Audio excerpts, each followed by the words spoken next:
Dear brothers and sisters, let us continue the book reading Reality at Dawn, written by Babuji Maharaj, chapter The Guru. The solution of the problem as to what sort of man should be selected as a guide or guru is not difficult to seek. When our eyes are fixed on the final goal, we can never be satisfied with anyone who appears to be short of mark. Every saint or yogi has got his own level of attainment and of self-elevation. If we attach ourselves with any one of them with faith and devotion and secure merging with his highest condition, we will ourselves attain corresponding elevation. It is therefore absolutely necessary to select one of the highest attainments as our guru. If unfortunately we are somehow or other induced to select one of inferior attainments, we will correspondingly be lagging behind in our final approach. Ordinarily, a spiritual teacher should never consider himself fit for training others unless he has secured his approach up to Brahmanda Mandal, at least, also known as Virat Desh, where everything appears in the subtle form before it actually takes place in this material world. When a teacher has connected himself with that plane or sphere, he is constantly in touch with the inexhaustible storehouse of power. On the other hand, if a man takes up the job of training others in spirituality before acquiring this stage, he not only begins to lose his own power but is contaminated with the sanskaras and grossness of those under his training, with the result that very soon he himself gets spoiled. In our mission, permission to impart training is not generally granted at this stage even. Really, a man is fit for the work of training only when he does not entertain in his heart the slightest impression of being a teacher or guru. I believe that if the idea of being a guru crosses his mind even once in life, he becomes unworthy of being a guru for all his life. The very presence of this idea shows that the cherishes in his heart a feeling of self-importance or greatness. The consciousness of being a master, if maintained, soon develops into pride, the crudest form of ahankara, and consequently into its resultant defects, which are the worst drawbacks in a guru. It is therefore essential for a man to get rid of these evils before he comes out into the field as a guru. God is the real guru or master, and we get light from him alone. But as it is extremely difficult for a man of ordinary talents to draw inspiration from God direct, we seek the help of one of our fellow beings who has established his connection with the Almighty. It is thus quite evident that if a man comes out as a guru or master, he has usurped the position really due to God, and as such it is nothing but mere blasphemy. He must therefore treat himself as the humblest servant of God, serving humanity in the name of the great master. There will thus be no room for ahankara and for its resultant evils, which are unfortunately too common nowadays. Reality is totally absent where these evils prevail. A guru or teacher must therefore banish from his heart even the slightest feeling of greatness and superiority, and consider himself as the humblest associate or a servant of humanity. Here, Babuji Maharaj is saying that selection of a guru is not a big problem. It is not a difficult task for the seekers who really seek for that ultimate reality. So when once our eyes are fixed on that final goal, we will not be or we will never be satisfied with anyone who seems to be less than that level. Every saint or yogi is having his own level of attainment. It differs from person to person. And also, their level of self elevation is also different. If we attach ourselves to the yogi of high caliber with faith and devotion, then definitely we ourselves attain the same state of condition, that state of highest condition.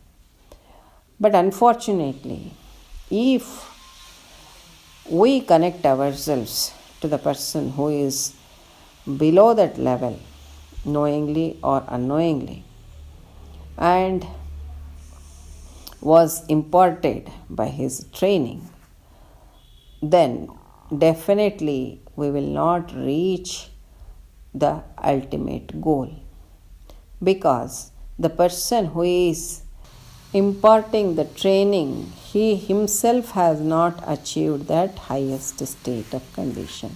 So here selecting the guru of that high caliber is very important.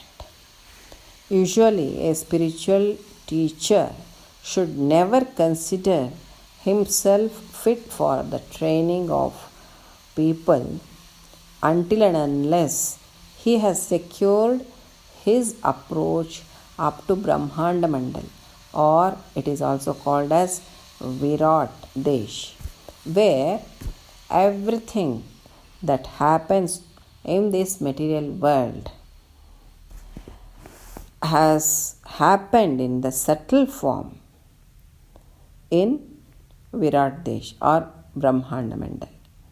So, when a teacher who has reached that state of condition will connect himself with that plane or sphere and draws the inexhaustible storehouse of power. On the other hand, if a man takes up the job of training others below that level, he begins to lose his own power and also has been contaminated with the sanskaras and grossness of those who are under his training. So here it is not an easy job to train others, and anybody cannot train the people in the spiritual path. So at least to the minimum level that he should have reached the state of Brahmanda Mandal. Babaji Maharaj is saying that in our mission, permission to impart training is not generally granted even at this stage also. Even though the Abhyasi has reached the Brahmanda Mandal, permission is not granted to train the Abhyasis, other Abhyasis. Really, a man is fit for the work of training others only when he does not entertain in his heart the slightest impression of being a teacher or guru. This is very important. The person who is giving training should not feel at any time in his life, even the idea of being a guru creeps in his mind even once in a life, then he becomes unfit or unworthy of being a guru for all his lifetime. That's what Babaji Maharaj is saying. So, the very presence of this idea shows that he cherishes in his heart a feeling of self-importance or greatness. The consciousness of being a master, if maintained, soon he develops the pride, and it is the crudest form of ahankara. And what happens as a result of this? This becomes a great defect in the person who is training the disciples, which are the worst drawbacks in a guru.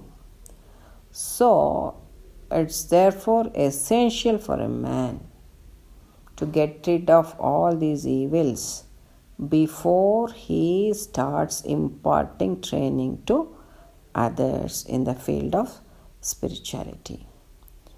See, here God is the real Guru or Master, and we all get light from Him alone. But as it is extremely difficult to connect oneself directly to God, we will take the shelter of our fellow beings who has established his link with that Supreme Almighty. So it is thus quite evident that if a man comes out as a Guru or Master, he has encroached the position of God, and it is nothing but mere blasphemy. So he must therefore treat himself as the humble servant of God and start serving the humanity in the name of Great Master Almighty. So there will thus be no room for ahankara, self-pride, for its resultant evils, which are unfortunately too common nowadays, because people start claiming themselves as gurus and start preaching thousands of people. So as a result of that, they develop a sort of ahankara, which is a great evil in the path of spirituality. So a guru must therefore always have the feeling of humbleness towards his master and should be away from even the slightest feeling of greatness and superiority in his heart, and should serve the fellow beings. So this is the qualification and quality of a real guru. So by the blessings of Almighty, we got such a capable master who is having all these qualities within him. That is our Master Babuji Maharaj. So it is our duty to mold ourselves according to his wish in the course of our spiritual journey. So dear brethren, let us conclude today's satsang and know more aspects in the forthcoming satsang. Till then I take leave. Pranams. Namaste.